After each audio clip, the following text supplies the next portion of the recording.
Doctor S S Lal വീണ്ടും ചേരുന്നുണ്ട്. Shri S S Lal, ഇവിടെ ജയ്ക്ക് പറഞ്ഞതുപോലെ അത്തരത്തിലൊരു അന്വേഷണം നടക്കുന്നുണ്ട്. കളക്ടറുടെ റിപ്പോർട്ട് വന്നതിന് ശേഷമായിരിക്കും നടപടികളിലേക്ക് കടക്കുക. പക്ഷേ ഉദ്യോഗസ്ഥരുടെ ഭാഗത്തു നിന്നുണ്ടായ വീഴ്ച എന്ന് പറഞ്ഞുകൊണ്ട് മാത്രം ഇതിനെ തള്ളാനോ പ്രതിരോധിക്കാനോ സാധിക്കുമോ?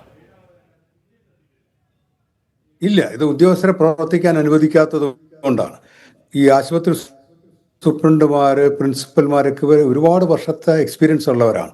ഇവർക്കൊന്നും യാതൊരു പ്രവർത്തന സ്വാതന്ത്ര്യമില്ല, അഭിപ്രായ സ്വാതന്ത്ര്യമില്ല. അതുകൊണ്ടാണ് മന്ത്രി വന്നിട്ട് അവിടെ ഇനി പ്രശ്നമൊന്നുമില്ല, ആർക്കൊന്നും പറ്റില്ല എന്ന് പറഞ്ഞു കഴിഞ്ഞാൽ പിന്നെ അവിടെ സൂപ്രണ്ടോ, പ്രത്യേകിച്ച് ഈ സർക്കാർ ഭരിക്കും, ആർക്കെങ്കിലും ധൈര്യം വരുമോ അവിടെ എന്തെങ്കിലും ഒന്നും കൂടെ അന്വേഷിക്കണമെന്ന് പറയാനായിട്ട്?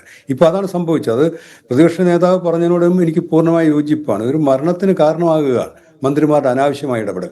ഞാൻ എപ്പോഴും പറയാറുണ്ട്, നമ്മൾ മന്ത്രിമാരെന്ന് പറഞ്ഞൊരു താൽക്കാലിക സംവിധാനമാണ്. സർക്കാർ സ്ഥിര സംവിധാനവും മന്ത്രിമാർ മാറിയും തിരിഞ്ഞൊക്കെ വരും.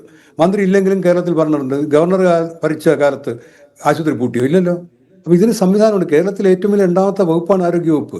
വളരെ സുസജ്ജമായ വകുപ്പാണ്. പക്ഷെ ഇവരെ ഭരിക്കാൻ സമ്മതിക്കാതെ ഇവരെടുക്കേണ്ട തീരുമാനങ്ങൾ മന്ത്രിമാർ കയറി എടുക്കുകയും ഇടപെടുകയും ചെയ്യും. ഇതാണ് പറ്റിപ്പോകുന്നത്. ഇപ്പോൾ ഇനി ആരെങ്കിലും അഭിപ്രായം പറഞ്ഞാൽ, ഇപ്പോൾ medical college, Thiruvananthapuram medical college അഭിപ്രായം പറഞ്ഞ അയാളെ ശിക്ഷിക്കാൻ നടക്കുകയാണ്, മുഖ്യമന്ത്രി തൊട്ട് താഴെട്ടുള്ളവർ. ഇതാണ് ഈ പ്രശ്നം. ഇപ്പോൾ ഇത് നിങ്ങൾ ആലോചിച്ച് നോക്കും, 10, 25, 26 വയസ്സിലൊക്കെ മെഡിക്കൽ കോളേജിലോ ആരോഗ്യവകുപ്പിലൊക്കെ ജോലി കിട്ടി കയറുന്നവരാണ്. ഞങ്ങളൊക്കെ അങ്ങനെ കയറുന്നവരാണ്, കയറിയവരുമാണ്. 19 വയസ്സൊക്കെ ആകുമ്പോഴത്തേക്കാണ് ഇവരൊക്കെ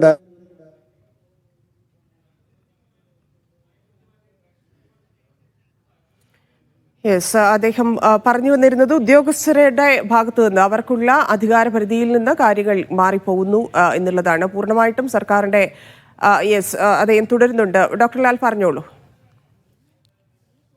അപ്പോൾ ഞാൻ പറഞ്ഞത്, ഈ ഇത്രയും അങ്ങ് ഭരിക്കേണ്ടെന്നാണ് പറയുന്നത്. ഗവൺമെന്റുകൾ, ഈ മന്ത്രിമാർ ഇത്രയും കയറി ഇടപെടരുത്. ഈ അനുഭവമുള്ളവരെ കാര്യങ്ങൾ ചെയ്യാൻ എല്ലാത്തിനും പ്രോട്ടോകോൾസ് ഉണ്ട്.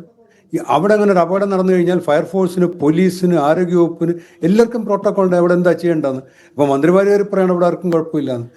അതാണ് മറ്റൊരു പ്രധാന വിഷയം. അതാണ് JCB കയറാൻ സാധിക്കുന്നുണ്ടായിരുന്നില്ല എന്നൊക്കെ മന്ത്രി നേരത്തെ പറയുന്നുണ്ടായിരുന്നു. ഒരു ആശുപത്രി ആവുമ്പോൾ സ്വാഭാവികമായിട്ടും JCBക്കും ആംബുലൻസിനും മറ്റു സംവിധാനങ്ങൾക്കും ഒക്കെ എത്തിച്ചേരാൻ കഴിയുന്ന ബിൽഡിങ്ങുകളായിരിക്കണ്ടേ ഉണ്ടായിരിക്കേണ്ടത്. കാരണം എന്ത് എപ്പോൾ സംഭവിക്കുമെന്ന് പറയാൻ സാധിക്കില്ല. മിക്ക ബിൽഡിങ്ങുകളും പണിയുന്നത് അങ്ങനെയാണ്. പ്രത്യേകിച്ച് ആശുപത്രിയുടെ കാര്യത്തിലൊക്കെ അതൊക്കെ ശ്രദ്ധിക്കേണ്ടതില്ലേ? നിലവിൽ അശാസ്ത്രീയമായിട്ടുള്ള കാര്യങ്ങളാണോ അത്തരം നിർമ്മാണങ്ങളിൽ കൂടി നടക്കുന്നത്? തീർച്ചയായും ഇതിനകത്തൊക്കെ ഒരുപാട് കെടുകാര്യസ്ഥതകളുണ്ട്. പിന്നെ പഴയ കെട്ടിടങ്ങളുണ്ട്. ഇതൊക്കെ യാഥാർത്ഥ്യമാണ്. ഇപ്പോൾ ഒരു മന്ത്രി രാവിലെ കെട്ടിടം പൊളിച്ചു എന്നല്ല നമ്മൾ പറയാൻ ശ്രമിക്കുന്നത്. പക്ഷേ പ്രശ്നങ്ങളുണ്ട്, അത് നമുക്ക് പരിഹരിക്കണം. അതിന് കൂട്ടായ പരിശ്രമവും വേണം. ഒരു ഗവൺമെൻറ്, ഒരു മന്ത്രി ഒന്ന് വിചാരിച്ച ഈ പ്രശ്നം പരിഹരിക്കാൻ കഴിയില്ല. സത്യം പറഞ്ഞാൽ പ്രതിപക്ഷത്തിൻ്റെയും മറ്റ് സംഘടനകളുടെയും യുവജന സംഘടനയുടെയൊക്കെ ഒരുമിച്ച് അവരെല്ലാവരുടെയും കരുത്തൊക്കെ ഉപയോഗിച്ച്, ശക്തി ഉപയോഗിച്ച്, സപ്പോർട്ട് ഉപയോഗിച്ച് ഈ ആരോഗ്യവകുപ്പിനെ നന്നാക്കിയെടുക്കുക വേണ്ടത്. നമുക്കിതിപ്പോൾ രോഗി വരുന്നത്, രോഗിക്ക് ഏതെങ്കിലും ഇടത് രോഗമാണോ അല്ലെങ്കിൽ CPM രോഗമാണ്, കോൺഗ്രസ് രോഗമാണ്, അങ്ങനെയൊന്നുമില്ല. അതാണ് നേരത്തെ ജെക്സി തോമസും അത് തന്നെയാണ് പറഞ്ഞത്. കക്ഷി രാഷ്ട്രീയം മറന്ന് ഒരുമിച്ച് പ്രവർത്തിക്കുകയെന്ന്. പക്ഷേ പ്രതിപക്ഷം ഇപ്പോൾ അതാണോ ചെയ്യുന്നത്? പ്രതിപക്ഷം ഏത് തരത്തിലും മന്ത്രിയെ താഴെ ഇറക്കുക എന്നുള്ള രീതിയല്ലേ തുടരുന്നത്? അത് ആരോഗ്യകരമാണോ ആരോഗ്യ കേരളത്തിൽ?